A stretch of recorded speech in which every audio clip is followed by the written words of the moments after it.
Well, hello, freedom seekers. Thank you for joining me here tonight. This is Christmas week, and it's an exciting week for many of us, I'm sure. And so tonight, Chris and I she's sitting in the other room over there on the couch, and I'm here in the dining room. But Chris and I are going to enjoy a little glass of wine together as I make my video with you. And as I usually do, here she is to do the toast to the video. And I usually will spend the first 5 minutes just chatting a little bit to allow time for people to come on board. And I was really rushing to get onto this video on time today. I wanted to be here at 8 o'clock, and I made it. So let me go ahead and have myself a sip of wine to that.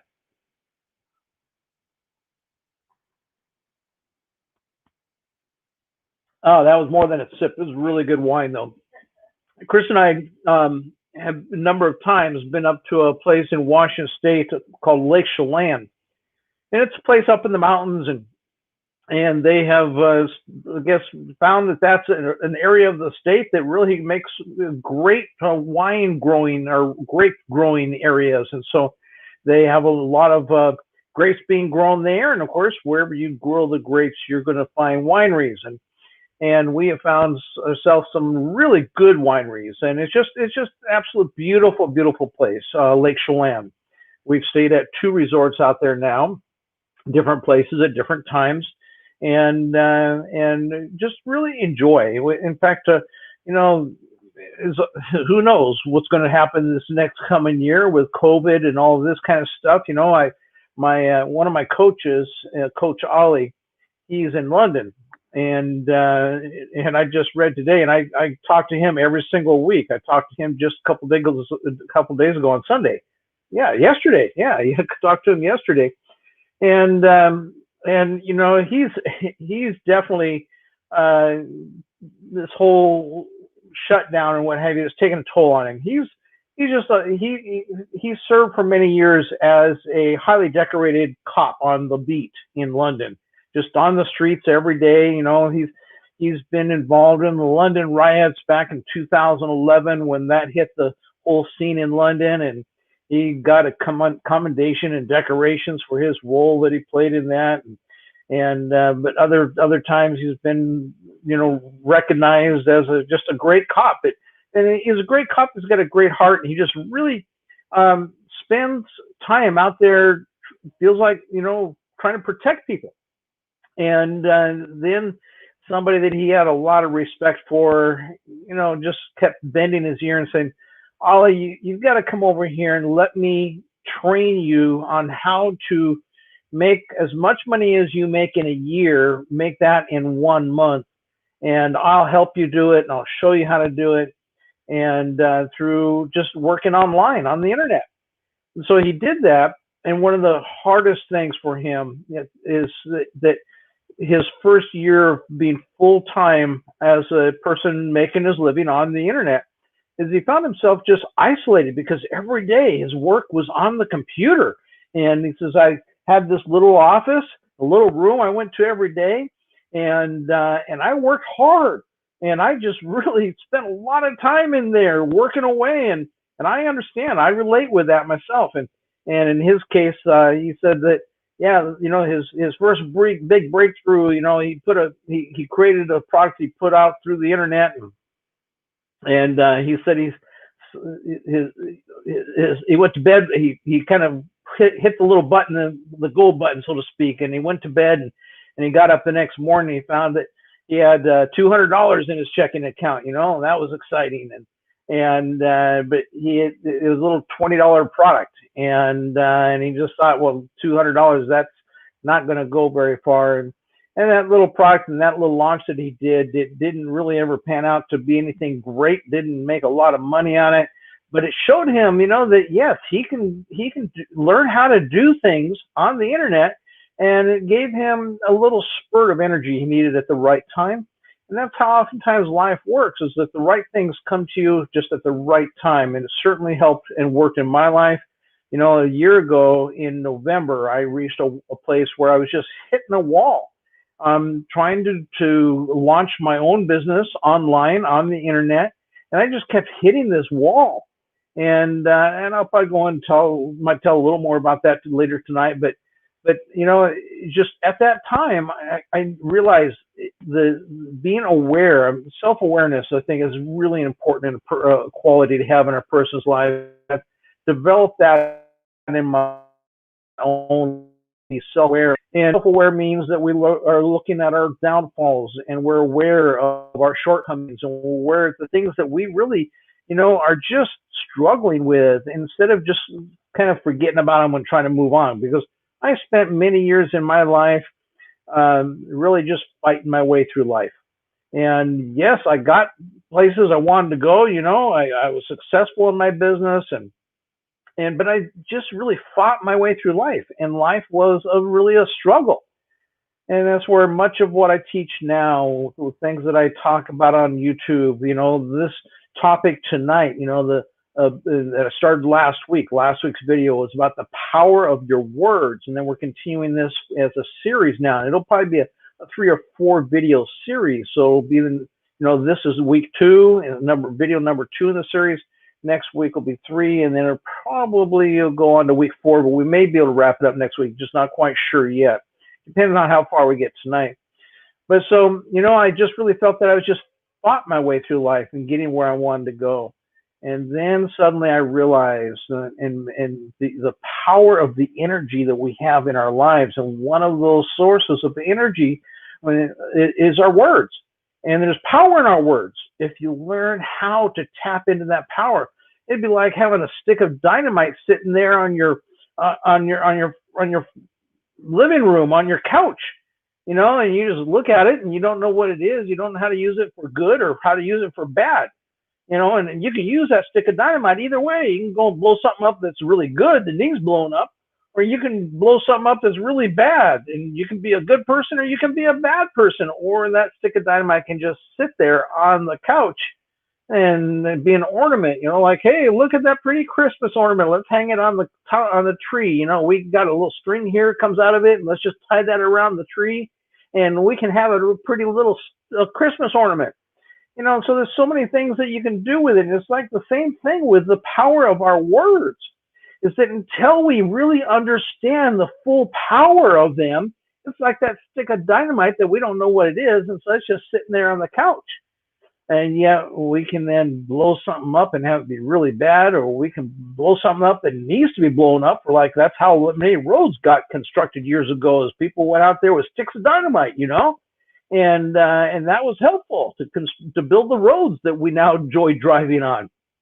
And so, it can do good things, it can do bad things, and so much often because we just don't know what its potential is. It just doesn't do anything.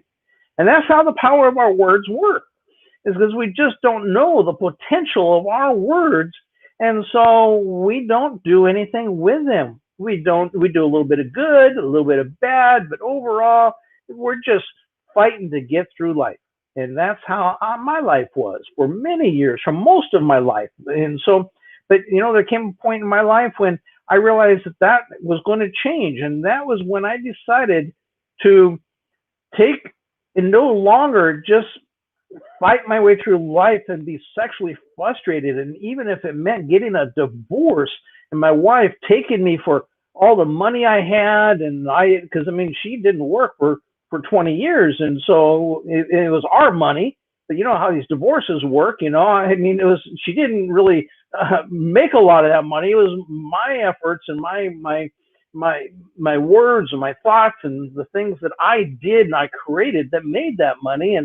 And so she could have, decided to divorce me and have a lot of that money, and then busted up the business that I built, and done a lot of bad stuff. And fortunately, then in my case, that didn't happen. But, I came to a point in my life, though, that I was willing for that to happen, because having great sex is one of the simple pleasures in life. It's just too important. It's too big of a deal. And the longer your life goes on without it, having the sex life that you want.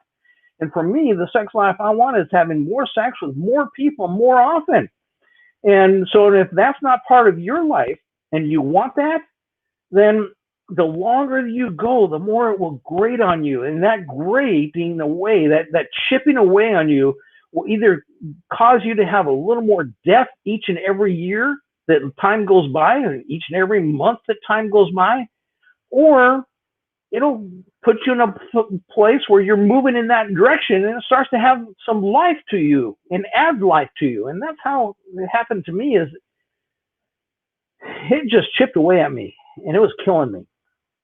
And by the time I reached the age of 47 years old, I knew it was killing me. And I was looking there at not being far from being 50 years old. And I just decided that I wasn't going to live the rest of my life with the life that I had, because there I was stuck, and I had been stuck for so long in a relationship that I loved the woman that I was married to, and I enjoyed our relationship, but the sex life sucked. It wasn't what I wanted. And so, maybe you find yourself in that place right now at the end of this year. And, or if you're watching the video next July, and you're watching and says, well, it's not the end of the year, but I find myself in that place now, and so it's like, you can use the power of your words to create the life that you want, or you can continue just to stay stuck and miserable. And as the longer that you stay there, the more you will die inside. And I had died inside. A lot of me had died inside. So much so that my personality was no longer the charming, wonderful person that my wife said that she once knew. She didn't like me anymore. She didn't like the person I had become, because I wasn't that wonderful, charming person. And so at the age of 47 years old, I took that step and decided that I was going to take a chance of her divorcing me and go and start some conversation with her. And I started that conversation. Sure enough, the first thing that came out of her mouth was, "We're getting a divorce." You've heard me tell the story before, probably, if you watched very many of my videos. But she never mentioned divorce before. It wasn't anything we'd ever even thought of before. Maybe she had thought of it, but I had never thought of it before as a possibility.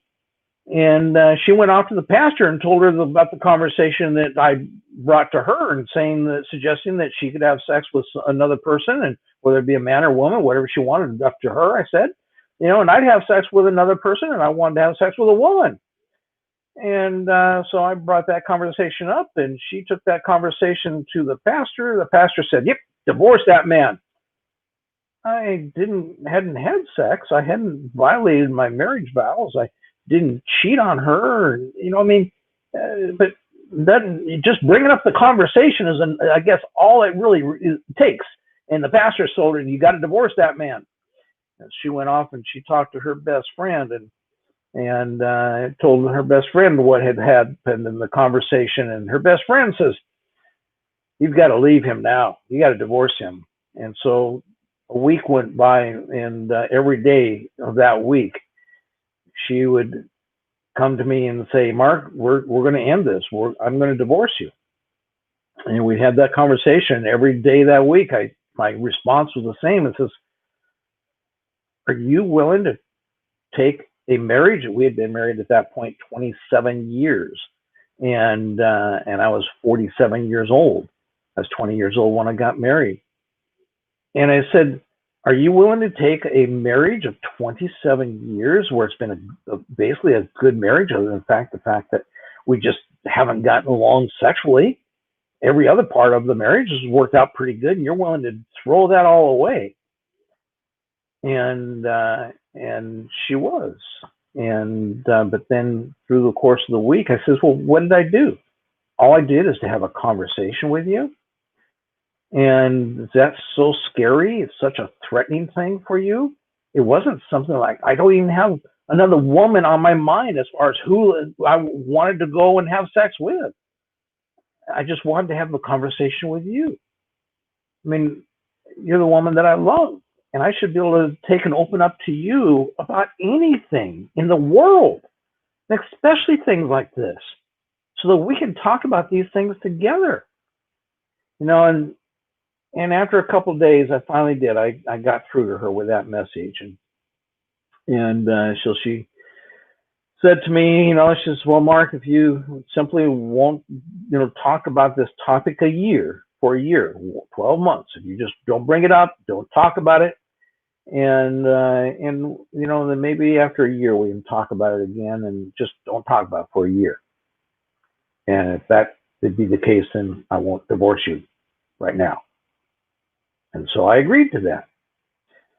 The year went by, and she knew that I was counting the weeks and knew that I'd be bringing the conversation back up.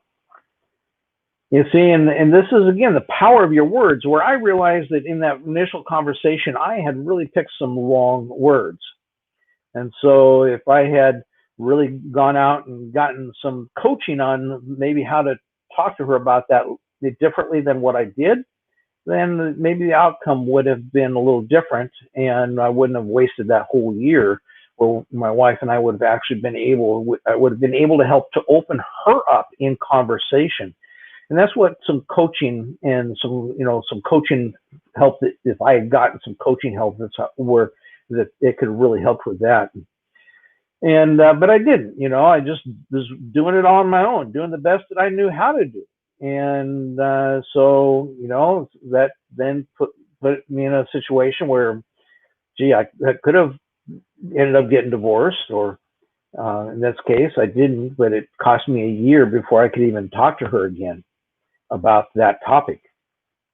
And so a year went by, and sure enough, then she was ready for me, and she then again said, well, if you actually go out and have sex with another woman, or if you really want to do that, then the only thing for us to do is to get divorced then.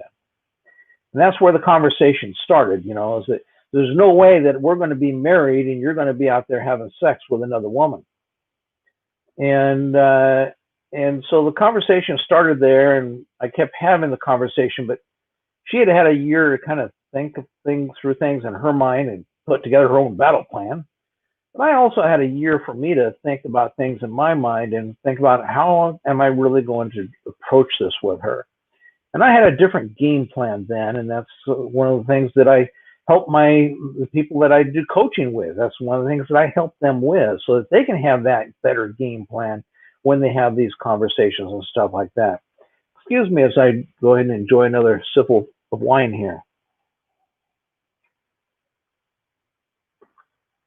And so then my wife and I started the conversation again. And as we started the conversation, then she slowly, I got her to agree to little steps. And that was really the most important part of this is to find out the little steps that we could agree on that would move us in a direction of knowing whether then we could make this work or we couldn't make it work. That instead of the direction of just having this big explosion take place, like that stick of dynamite going off in our living room, destroying everything. And so we got to where, and again, I kept thinking, and again, if I had a coach that would help me with all this stuff, it would have been a lot better. But I just kind of kept thinking, how can we come to have little steps of agreement that will keep moving things forward? And now I've got a whole list of those little steps that for my coaching students coaching clients that I can help them to take them through so that they can, because you don't know what steps are going to work. Like you throw out a step to your boyfriend, your girlfriend, your significant other, your spouse, your husband, your wife, whatever is involved with your relationship, and you throw a step out there to see if you can find some agreement in their little steps so that they don't end up in a big explosion, blow it like that stick of dynamite and blow the whole living room apart, and you go with it. But instead of just little steps that you put out there to see if you can get some agreement on, that you get those agreement, and that's one step closer to where you want to be. And then you just keep putting those little steps out there to find which ones you can find agreement on. And when you find agreement on those steps, then you have a plan. And that's what my wife and I did then, is I put out these little steps, and we found agreement on some of them. And in finding agreement on some of them, then that helped me to feel like, okay, I'm not going to be stuck here in this place of limbo land forever. And at least we can move forward a little bit, and we can come to that place of figuring this out. And so I kept taking those so we had agreement on what some of those steps were. And as we then took those steps, then that opened up doors where we had new agreements as to what the next steps were going to be. And we never even completed, the steps that we had started out on before those doors started to open up, revealing more things for us that we could come to agreement on. And then we just kept taking those steps. And then we came to the process of creating enough little agreement on enough things that my wife then said, okay, well, now it looks like that you're able to go out and be free to have sex with other women if that's what you want to do. And of course, then that's what I started to do. And eventually then she saw that worked out so well for me that she liked how things were going. And so she says, well, maybe, I want to have some of the same thing myself. And so then in time, then she was able to start up and enjoy having some sexual relationships and a non-monogamous lifestyle herself. And to some degree, not to the degree that where I was, but to some degree, it worked for her. And that's all that counted. And so then that kind of then brought me to where that I am now, where I want to help you to be able to have more sex with more people more often. But more than that, I also want to help you to learn the things that are important along this. So it's like the things that I have learned so much through this process that I've been through in my life, that I don't want you just to come along and tell you like a robot, do this, this, and this, and this. I want you to just come on alive with fire in your life and know that your life is going somewhere and it's meaning something, and you're starting to live the life of your dreams now. And that's then really what then tonight's conversation is on. And so let me start out then going back to having a little bit of review first, talking about last week, because this is the second in this series. The series began last week. And so just to review a little bit about last week then, and that is that your words are feeding what moves you in a direction of having more satisfaction and pleasure in your life. That's what the power of your words can do. The power of your words are feeding what moves you also in a direction of having less satisfaction and pleasure. It can work either way, just like that stick of dynamite. It can blow stuff up that's good, and it can blow stuff up that's bad. Your power of your words can take you in a direction of having more satisfaction and pleasure, and they can take you in a direction of having less satisfaction and pleasure. But also, the power of your words can be feeding what keeps you in a place of having the same level of satisfaction and pleasure day after day, month after month, and year after year. And that's where I had become stuck. And it was my words, the power of my words, that kept me stuck and in that place, Because so for many years, I just kept stuck saying, oh, I'm never going to be able to take and enjoy sex in the way I want to. And saying things like that, the power of my words are what kept me stuck for so long. The power of my words are what kept me stuck. And actually then when I went and talked to my wife, and then, she blew up on me, and it took me another year before I could even have a conversation again with her on it. That was all the power of my words. And so the power of your words can either move you in the direction of having more satisfaction and pleasure. They can move you in the direction of having less satisfaction and pleasure. And because of that, most of us fear having less satisfaction and pleasure so much that we choose for the third option, that is using the power of our words simply to get through the day, simply to survive, simply to just get to another year where maybe on New Year's Eve we can, blow the horns and Happy New Year, and then next year start another year. But is it really going to be any different next year? Why? The only way that it's going to be different next year is if you make it different. Otherwise, it's going to be the same. Sure, there are things that come along, like this year, COVID came along, and really made the world a lot different.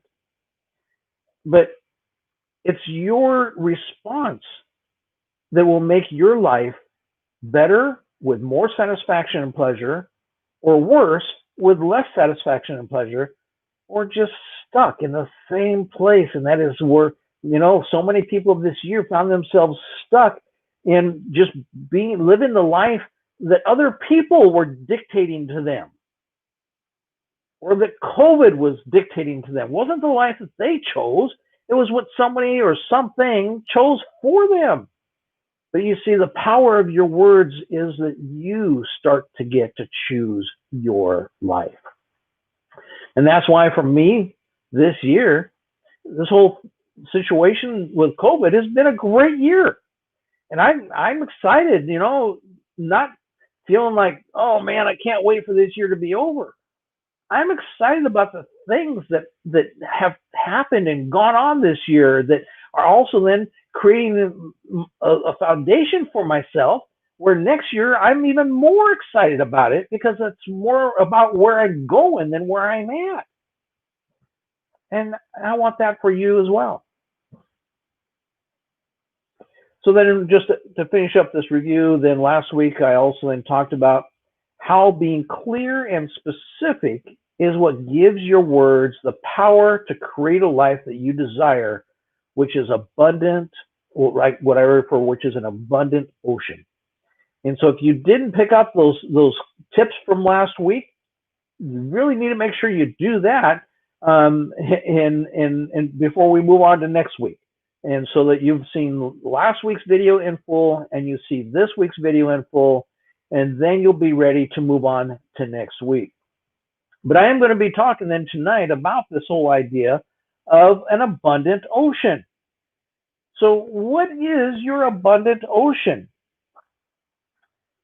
Well, have you ever said or heard someone say, with some meaning behind it, I wish,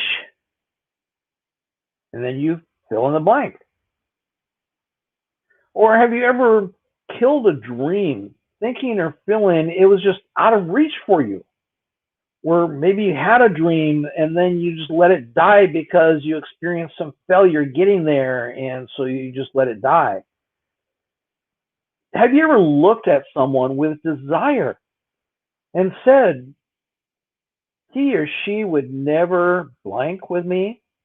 I used to say that, pre-COVID, when I'd go out to a bar or out to a restaurant, or just being out to the store. Maybe I'd be well, usually I don't do these things when I'm with Chris, because she's monogamous and I want to kind of really respect her for that and appreciate her.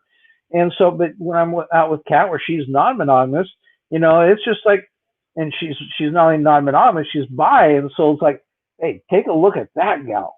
Whew. I kind of like to go up and talk to her and strike up a conversation with her. But then, the fears and the doubts settle in, and I think to myself, well, yeah, he or she probably would never, or he or she probably is, and all the things that are, we can second guess ourselves forever. But that's really all we're doing, is guessing on this stuff. And that is never going to get us to our abundant ocean. And so have you ever looked at someone and then really just kind of said, nah. Well, and have you ever seen something and said, well, I can't afford that, or I'll never be able to have and afford something like that? You see, all of these are the place of not getting to that abundant ocean. They're a place that shows you where that abundant ocean is, but then comes right back to you are the reason that you don't get to that abundant ocean. And so the ocean's there, like it may be, for instance, because again, the power of your words is to start to understand how energy works in your life. And when you start to understand energy, then you know, for instance, like when Kat, before she moved to California, before we moved to California, she had applied for this job, and it was like her dream job. Oh my God, if I could just get this job. Well, but she knew at that point, because she had grown a long way since meeting me, and she knew not to attach herself onto that job, just like we don't want to attach ourselves onto another person, because what happens is that we become conditional. Well, my life will only be good then if I have a relationship with this person, or my life will only be good if I have this job. So if I see a gal over there, and I think, well, my life is only, good if she doesn't reject me and if she then goes out with me. But you see, maybe that's just practice, going up to her and striking up a conversation and getting turned down. Maybe that's just practice. So then I have the confidence to go on to the next person that says, yes, let's go to bed, things like this. And so all of this is it points you in the direction of your abundant ocean. And your abundant ocean is there, and it is yours to get by being in what I call in the state of flow. And that's what being in the state of flow is, where, you don't let failure, you don't let rejection really bother you. You use failure in your life and you use rejection in your life as a stepping stone to being a better person yourself, or to being more confident, or just have a little more belief in yourself. And like, well, maybe it wasn't going to work out with her, but the next time, the next person will. And so you realize that, yeah, there's not just one woman or one job in this world. The world is abundant with women, in my case, women. And if you're a gay man or a bisexual man, or if you're a gay woman, or you're attracted to other people than maybe who I am, but but the world is abundant.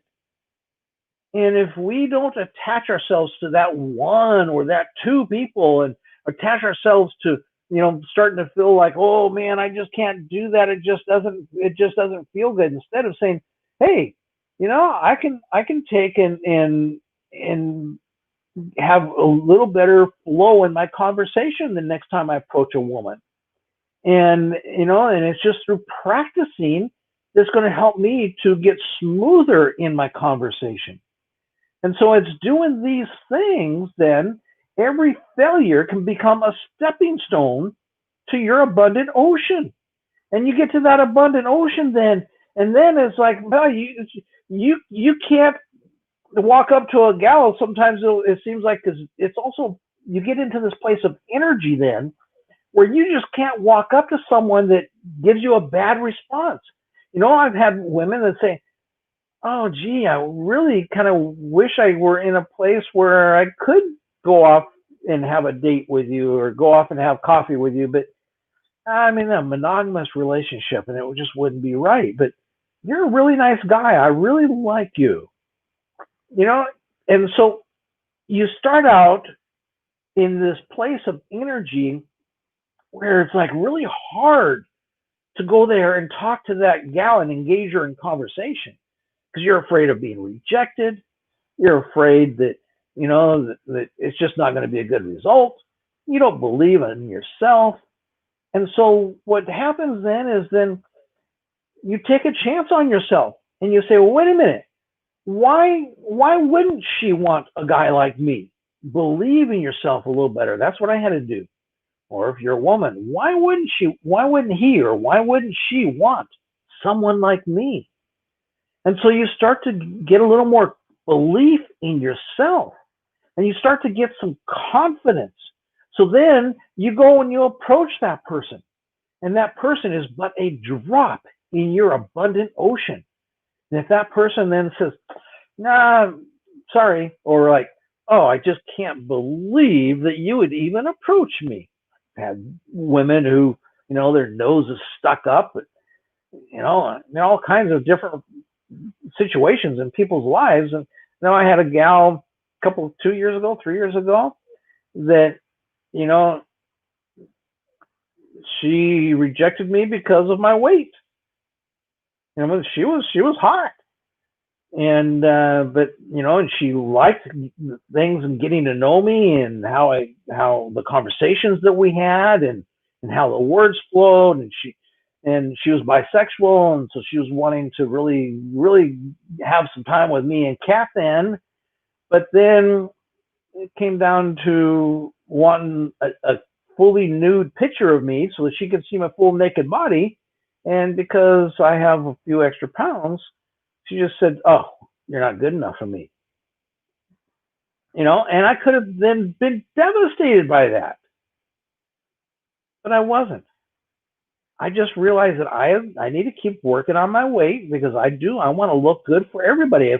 If whether the woman that I'm talking with is overweight and heavy set, because they're beautiful, wonderful women that are lovely women who are overweight. And so, I don't ever want to be so shallow that I would only see her weight and not see the rest of the beauty in her. Just like I wouldn't want a woman to be so shallow to only see me being a little overweight. Then there's always the people who come along and say, well, I have to really feel like the person's hot, and I have to be attracted to them. You see, this is the power of your words. Because you tell yourself, I can't have sex with someone that I'm not really turned on by because they look just really hot. They got muscles, and they got a perfect body, and they're just this beautiful hunk of a person. Or like me with a woman, I just couldn't take and ever get turned on by and have sex with a woman that just wasn't the perfect 10, or at least a 9.5.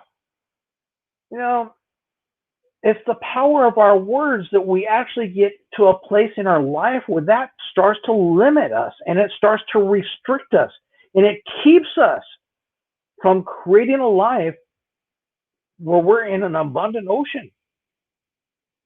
And so when that gal a couple of years ago then rejected me because I have a little bit of fat around my belly, it was just a screening device for me.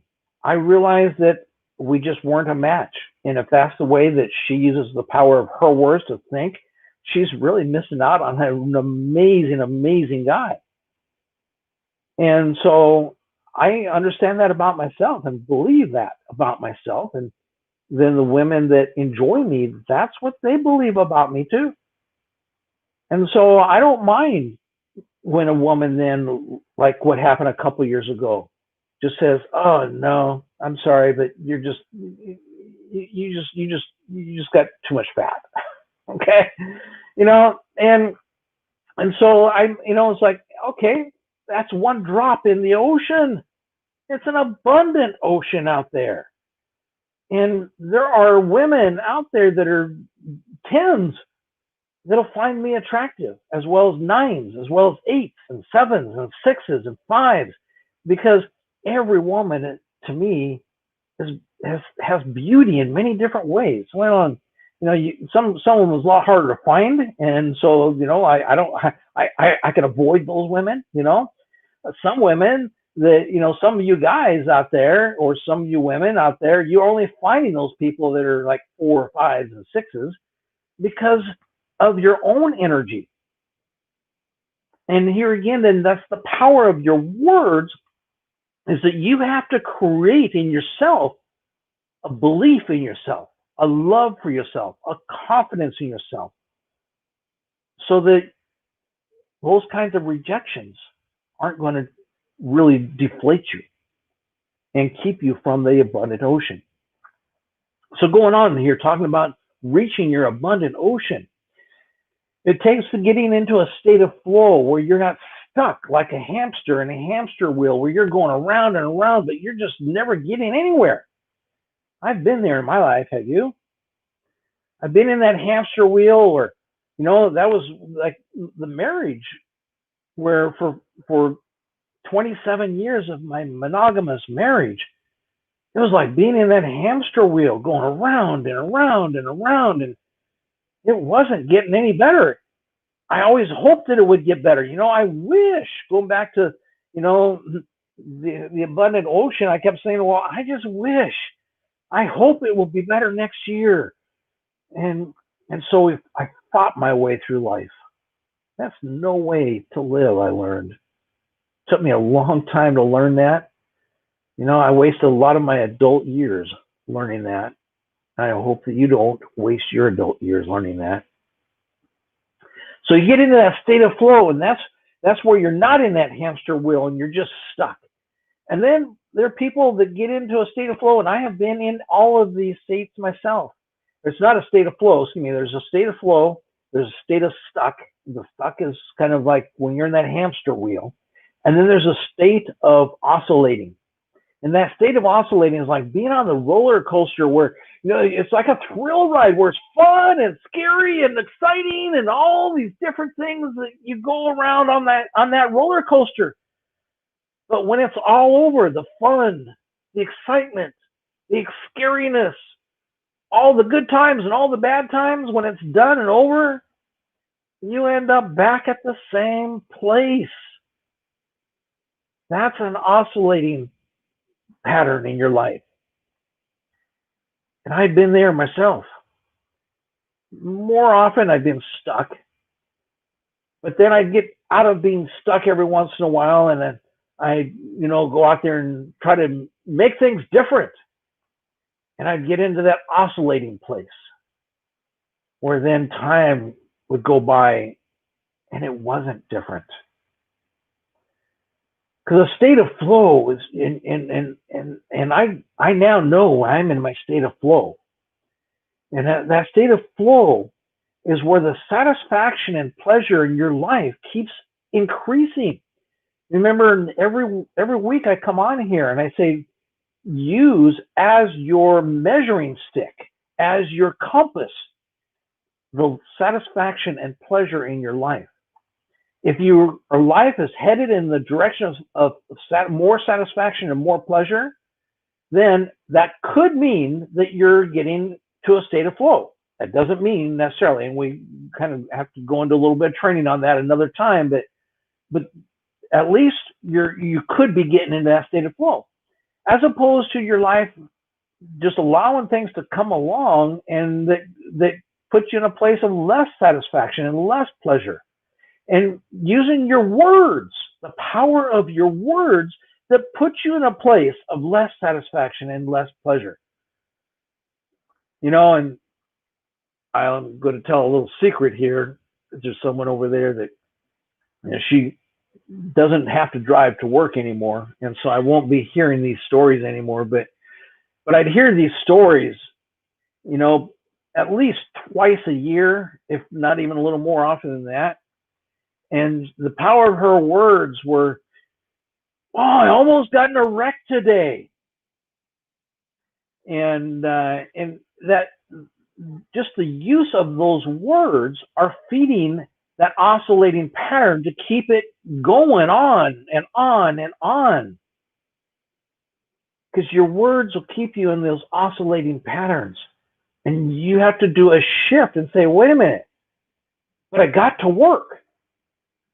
And I didn't get in an accident. And I helped another person so they didn't get in an accident. And you turn the power of your words to looking at the good things, not reporting on the bad things. So often, though, we use the power of our words to report on the bad things. I'm guilty of this a little myself. I'm in Seattle now, and tonight it's snowing here. And I'll be real honest, if it were just to snow a whole bunch and it'd be white and pretty out, then that would be great. I'd love to see that. But most of the time in Seattle, when it snows, I think Chris's son came downstairs from his room a little bit ago, and what do you call it? A mix with snow? A winter mix. Yes, in Seattle we get a winter mix, and that's a mix of snow and rain. Or that's when snow comes down and hits the cars and hits the the pavement, the grass and the dirt, and then you get a mix of snow and rain. You get a winter mix, and it's just muck. And that's what we get most of the time here in Seattle. And so therefore, I'm not a big fan of it anymore. I lived here for all the time. I mean, I was here all the time until 4 years ago when Kat and I moved to Ventura, California. I was in this Seattle weather all the time. And since moving to Ventura, I've got a little spoiled where I enjoy sunny days. And we don't get a lot of those here in Seattle. In case you haven't seen the news about the weather in Seattle, we don't get a lot of sunny days here. We live for July and August. We really do. And here in Seattle. But then there are people who love it here in Seattle. I've talked to many people, women I have dated over the years, that they don't like the sunshine. And they just love this cloudy weather here in Seattle. And see, this is the thing about an abundant ocean, that you need to find your abundant ocean. And your abundant ocean, there's an abundant ocean for everybody. For those people who don't like so much sunshine and prefer the cloudy, moderate weather that Seattle has. I mean, yes, it's beautiful and green here. There's a lot of wonderful things about this weather pattern that we have here in Seattle. And so people who then, don't like the sun, they like the clouds and they love the green. Now I'm kind of colorblind, so it takes a lot for me to be able to, distinguish green and stuff, and green and brown, and stuff like this.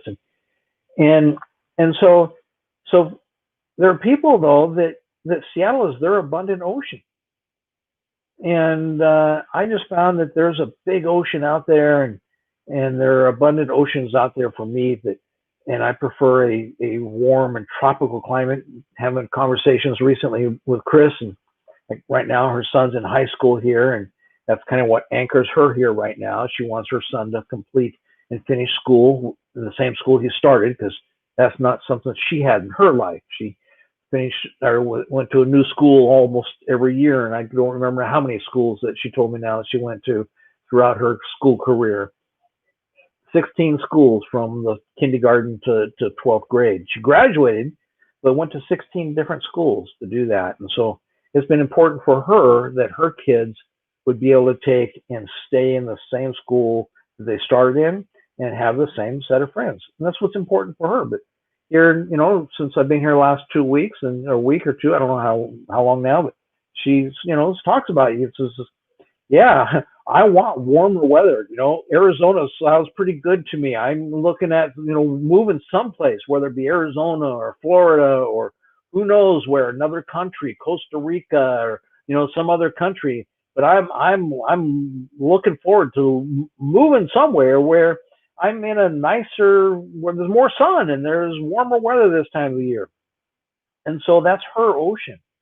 And so even though that's her ocean, she can't get to that ocean this moment, but she is in the flow of going to that ocean, because she can you imagine the desperation of wanting that for her life, and then having her son be forever in school and she can't leave, and she would be miserable. Well, that's the misery that I faced when it came to my sex life with my wife.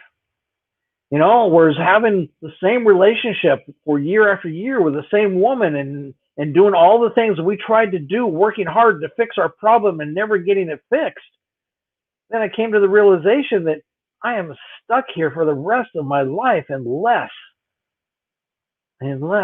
I come up with something new, something different, an out of the box plan.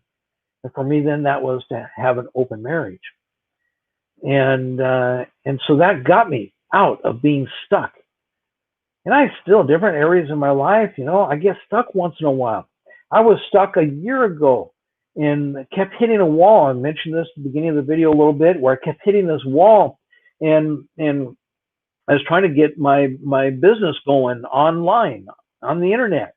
And I just kept hitting this wall. But when you're in the state of flow, the doors start to open for you. doors that you don't understand and expect. And like I said, when I finally got my wife to having small agreements, those small agreements, then we went and we started working on those small things. Those are things that we could do. We couldn't see how we could open our marriage, but we could see that we could do these little steps. And as we took those little steps and started doing those little steps, then other doors opened to us, and happened to be doors like a couple that invited us over to their place, not to have sex with them, strictly to answer our questions about open marriages and polyamory and swinging and things like that. And they spent a whole evening. They had a really nice dinner for us, and they spent a whole evening. Started out with a couple talking to both of us, and us talking to them. Then we had dinner, and then I went and had conversation with the husband, who I thought his wife was pretty hot, and so I, just laid it out. And says, "Well, what if I wanted to date her? How would that work?" And he kind of then told me about how that would work, And at the same time, my wife was having a conversation with with his wife. And so, the guys went off and had their conversation. The women went off and had their conversation. Well, that opened another door, because my wife realized that, maybe something like this could happen. Maybe something like this could work. And so then another door opened up, and it was one of those coulds. I made a video about this probably 2 months ago to start, and one of the homework assignments was to sit down and think about, wasn't even 2 months ago, is think about what your life could look like if you had all the sex that you desired, what your life could look like. It was the coulds. And it's those coulds that can start to open doors for you. And so,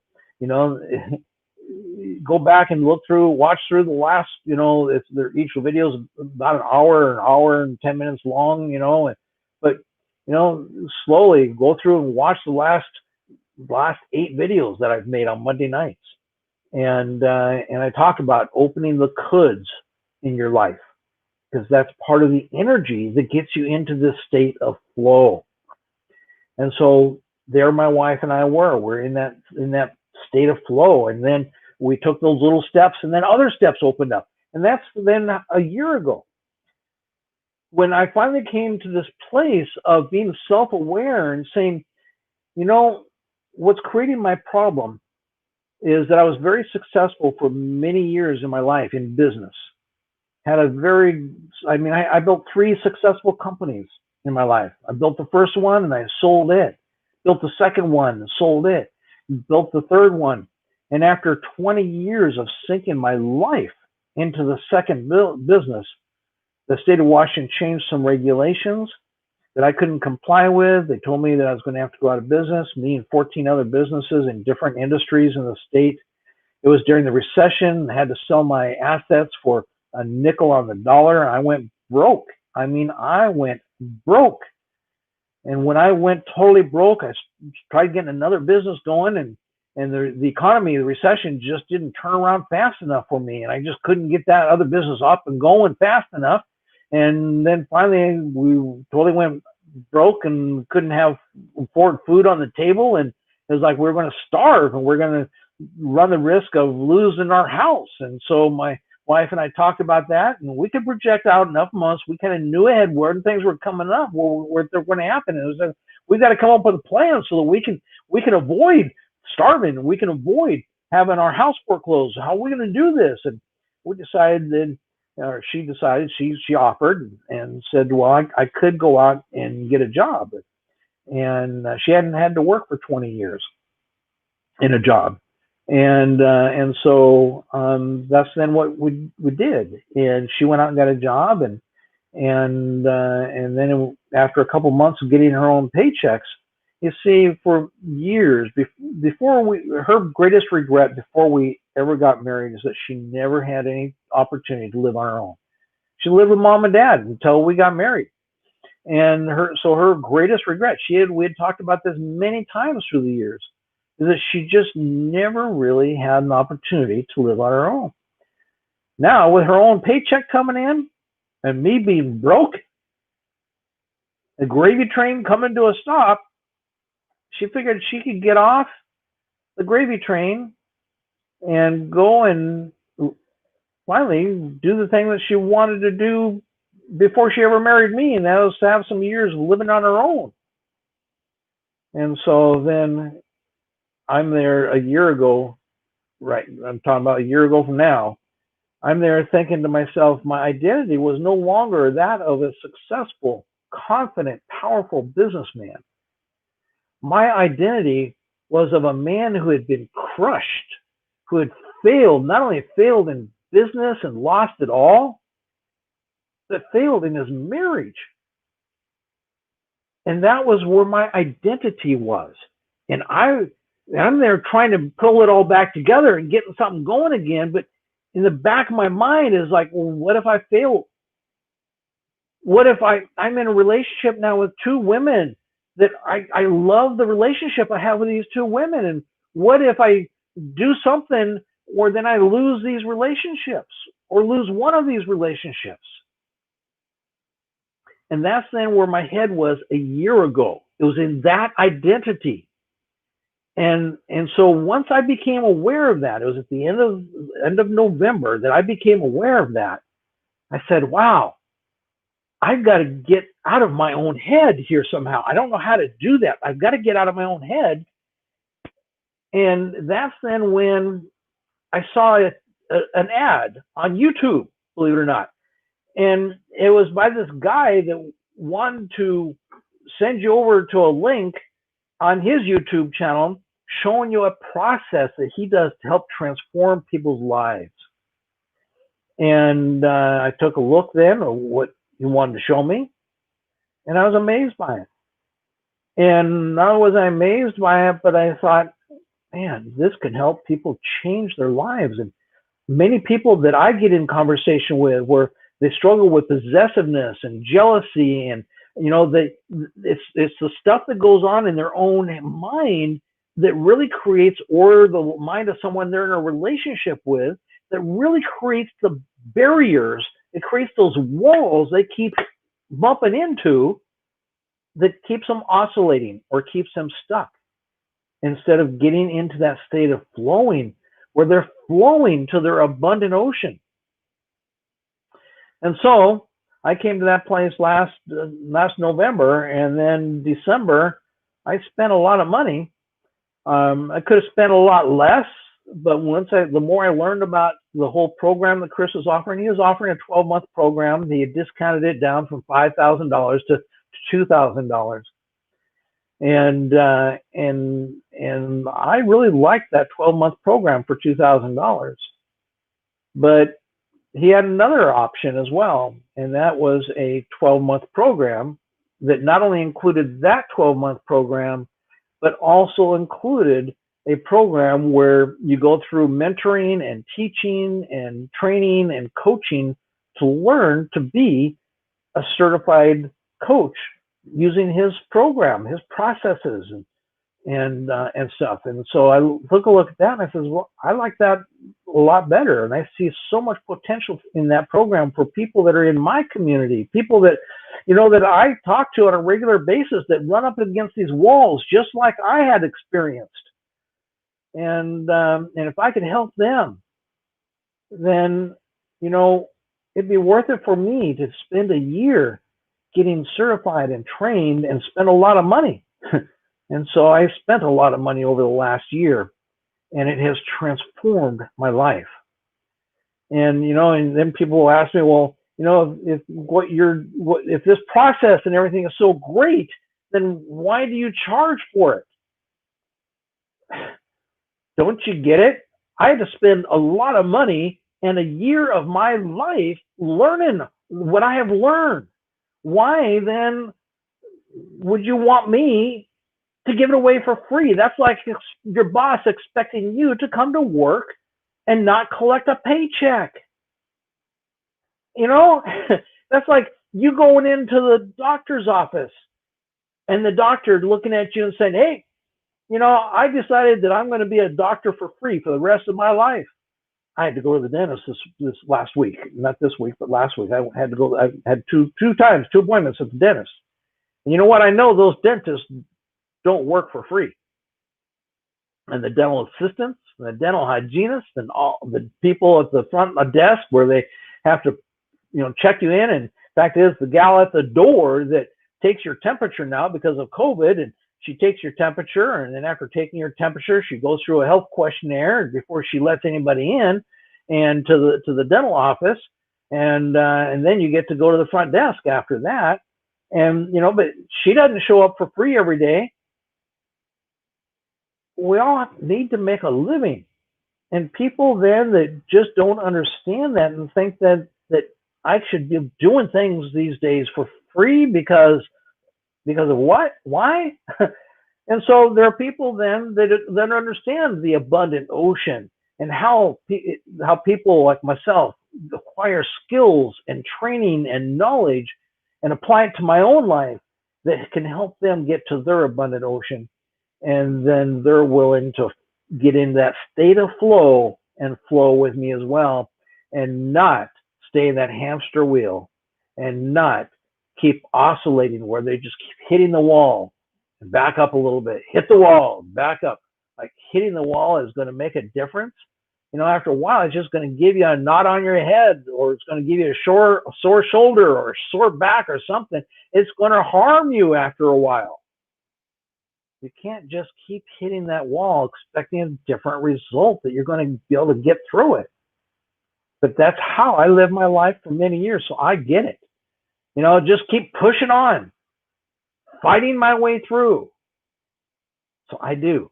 I lived that life for many years. In fact, I lived that life until I decided to start creating my life when I was 47 years old. And that's when I went to my wife and had that conversation. Even if I did it wrong, it's better than not doing it at all. And by doing it wrong, yes, it cost me a year. But then another year later, we were able to come back to that topic of conversation, which then led us down step by step, doors opening up. And then finally, with those doors opening up and us taking small steps, not a big giant step, but taking small steps, finding those things that we could agree on and I could agree to, then suddenly I was able to have my wife give me those words where she says, okay, now you are free to go out and have sex. And then that's when it was less than a month later that I'd only ever had sex with my wife. I was a virgin when I got married. I didn't ever cheat on her. And I had only ever had sex with my wife. And so for me to actually go and have sex with a woman who wanted to have sex with me, to have sex with a woman that loved having sex with me, that just blew my mind, to be able to enter into that kind of joy. But I was able to enter into that kind of joy, and that just kept me in this state of flow, where then my life went from being totally stuck sexually and stuck financially, where then doors opened up and I became sexually liberated. And after becoming sexually liberated, then I started now working on my financial liberation, and sure enough, doors open up. And so I want those doors to open for you as well. But I'm getting into taking more time here. And so let me just finish up here talking about reaching your abundant ocean. And I didn't get to the 5 steps tonight. So I guess I'm going to have to maybe change the title on this video to Reaching Your Abundant Ocean, and get to the 5 steps next week instead. But the abundant ocean is also a state of flow which takes you from where you are to the place where everything you dream about and you desire is. A state of flow is what takes you to a place where you are abundantly full of satisfaction and pleasure, with more sex and more relationships, more work and more wealth and more health and more wellness. And it's the power of your words is what puts you into a state of flow. And so I'll be talking then more about that as I continue in this series. And so the question then comes up to me, says, well, how long does it take in order to begin to use the power of your words in such a way so that you can create and have the life that you love the most by getting to your abundant ocean. Or better yet, how long does it take for you to get into this state of flow that takes you to that abundant ocean so that you don't stay stuck and you don't keep oscillating and keep hitting that wall over and over again? You want to get to the state of flow. And so then next week, then that's where I'll pick up at. I'll be talking next week on the five parts that put you into the state of flow and how to use your words in the process of getting you through those 5 parts. So if anything I had to say tonight was of any meaning to you, I'm going to ask you to please go ahead, and down there in the description is a link to the newsletter that we have for Non-Monogamous Lifestyles Association. Go ahead and click on that link and make sure you are subscribed to the newsletter. Do that here tonight, because I'm going to be sending out over the next couple weeks, I'm going to be sending out some emails, which those emails have some really great content, great information in there that kind of goes along with what I'm talking about here. And so you'll learn a whole lot more in those emails. Kat is doing in December, doing a 31-day relationship challenge, and it's absolutely. I mean, I'm just so amazed at what she has created in doing that, and so I'm very proud of her for doing that. And so in the email, I'm going to be sending one out in the next day or two that is going to give people 5 more days caught up. That she releases them on a couple places online to her audience. And but I want my audience to have them as well. And so what I do is that about every couple of days I send out an email. With the last one I did, I sent out 5 or 6 of the most recent ones that I kind of stacked on. So the whole email listed all of the days. And I'm trying to get caught up right now because I'm a little behind, and so I'm trying to get caught up. So the next day or two I'll be sending out an email then that we'll have 5 or 6 more days listed on it, so that you can check that out for yourself. It talks a lot. She talks a lot about the things that I'm going into here in this series that I'm doing. That really is. It comes down to the power of your words, and I can't stress enough to you how your words are like that stick of dynamite sitting out there on the couch. It can be just meaningless, not doing anything. You can tie it on the Christmas tree and be a decoration for all you care. Or it can be explosive. And as explosive, it can be good and it can be bad. Your words are exactly the same way.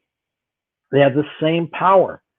And they can be explosive good, which is then what I, in this series, am trying to help you and to teach you, learn how to do, is to use your words and the power of your words, so that no longer are they just like that stick of dynamite sitting on the couch that does nothing. But instead, I want you to light the fuse on that dynamite and have the power of your words be explosive good. Yes, the power of your words have the ability to be explosive bad as well. You've probably experienced that some in your own life. That's what taught me so much of this that I am now trying to teach you. And that my words were explosive bad for a long time. The words that I first approached my wife with to open up our marriage were explosive bad, and they exploded on me. And I've learned so much since then. And I want to help you to understand and learn and tap into and be able to use the power of your words. So with that, let me go ahead and quickly then switch over to the screen that I switch over to every week. And then switching over to that screen, then I kind of will do my wrap up here. Just a moment, and let me share my screen here.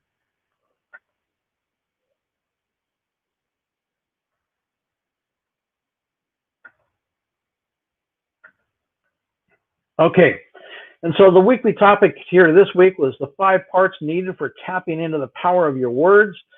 Well, I just really didn't get to that, but I hope what I did get to was really, really good for you. but next week, then I'll put that back for on the title for next week. And because, as I said, then the title of this week probably should have been about finding your abundant ocean, or knowing what your abundant ocean is, or something like that. And because that's really important to understand, your abundant ocean is there for you. And so then I'll get to the five parts that you need to tap into in order to develop the power of your words, so they can be explosive good. And so the homework that I have for today is that I want you to subscribe to the email list. If you are not already subscribed, then go ahead and subscribe to the email list.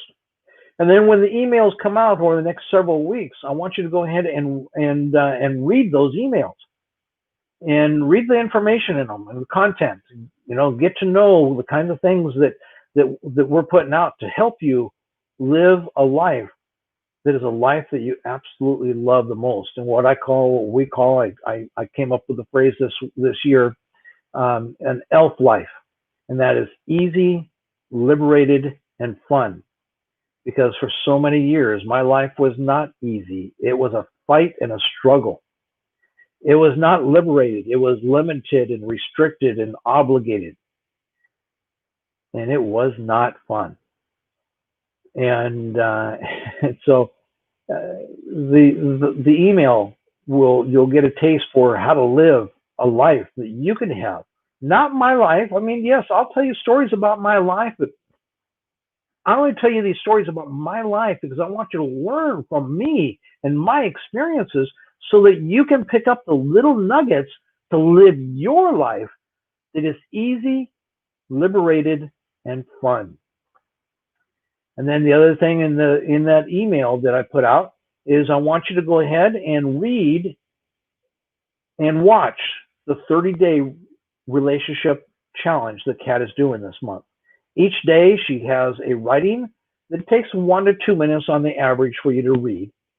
And each day then she has a video that takes on the average of about 10 minutes for you to watch. And so it's 12 minutes a day. Like then when I do an update where I'm going to be putting up 5 of those out, you don't have to do all 5 at one time. If you did, it would take you about an hour then to go through all 5.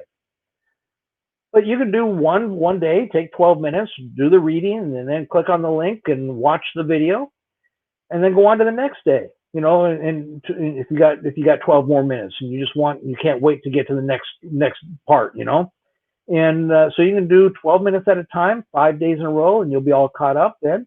Or you can do 24 minutes when you've got an extra 12 minutes. Or if you have 36 minutes, an extra little more than a half hour, then you can do, 3 at a shot. And so take it at your own pace, but get caught up on the 31-day relationship challenge that she's doing. It's some really great content, and it's content that she even the other day gave me credit, and that I started to, when I met her 7 years ago, I started trying to teach her this stuff, and she didn't want to learn it. She didn't want to hear about it. She didn't want to know it.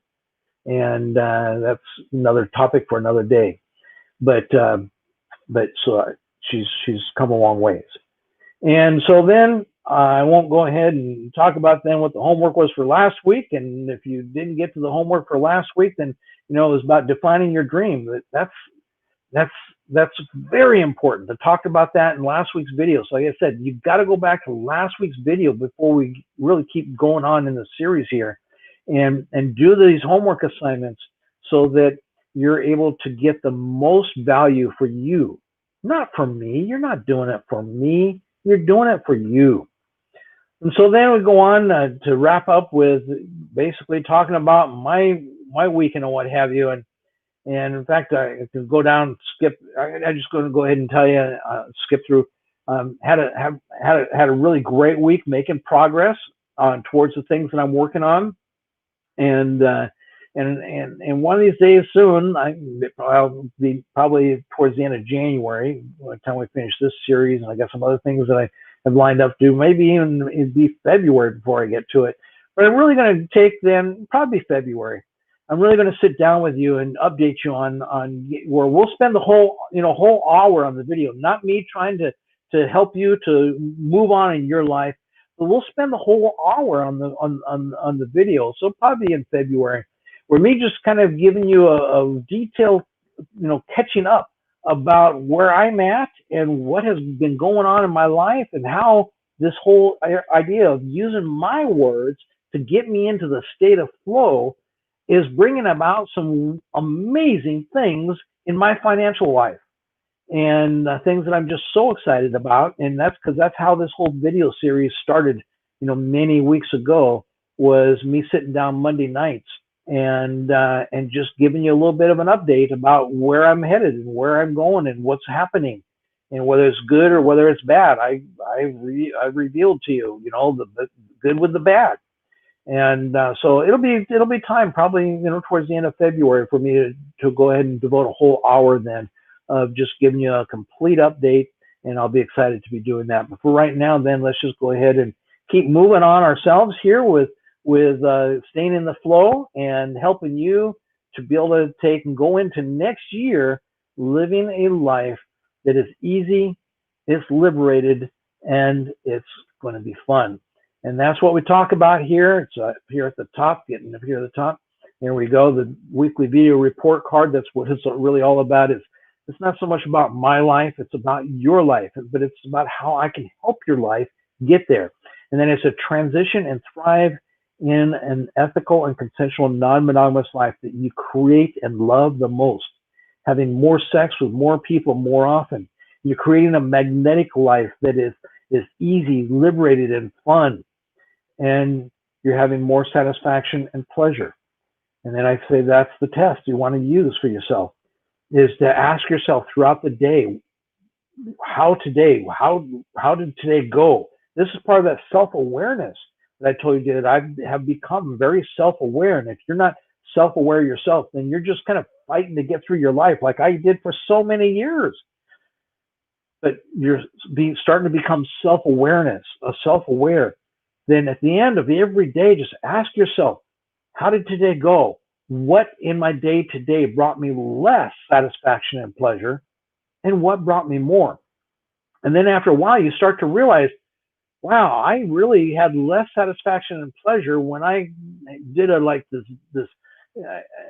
got upset I reacted to something that got upset about it, or I went and I reported things, that weren't very positive, and it just really didn't feel all that good in my life. And it didn't give me more satisfaction and pleasure talking about, oh man, did you hear about the murder that happened downtown last night?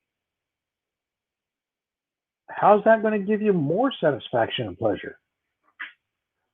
And, and so when you start becoming aware of your own life every day by asking yourself, what today brought me less satisfaction and pleasure? That really is the key.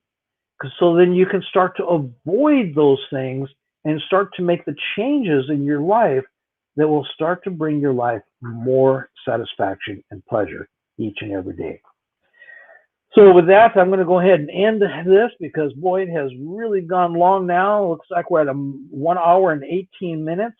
But I'll just wrap it up by saying that for those of viewers that are here watching, if you have a question or comment that you want to make before I say goodnight, then go ahead and put in your comment in the comments box.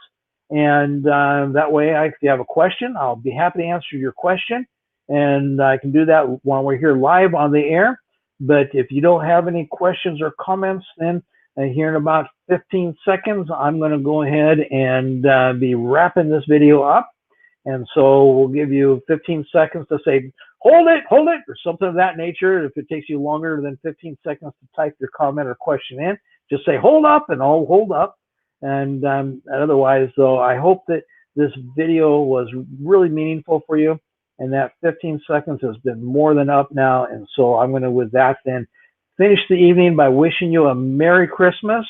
Have a really, really tremendous Christmas, or however you celebrate it. And we'll see you next week, Monday night, after Christmas is over then. And we'll be looking forward to winding the year down with you, and we'll look forward to having you back then next Monday night. So I'm going to schedule it again for 8 o'clock next Monday night. So plan to join me at 8 o'clock next Monday night. and we'll get right into those 5 parts. And so we'll get right into that then next Monday night. Thanks a lot.